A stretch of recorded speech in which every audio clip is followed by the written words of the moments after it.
Horlama uyku sırasında yatış pozisyonumuza bağlı olarak boğazdaki ve burundaki yumuşak dokuların geriye doğru yer değiştirmesi sonucunda hava yolunun önünü tıkaması nedeniyle ortaya çıkar.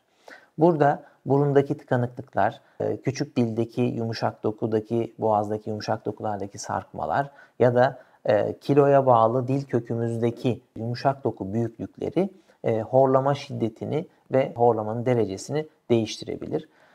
Çok hafif horlamalar olabileceği gibi çok şiddetli ve beraberinde nefes durmalarının olduğu, yani uyku apnesinin eşlik ettiği horlamalar da olabilir.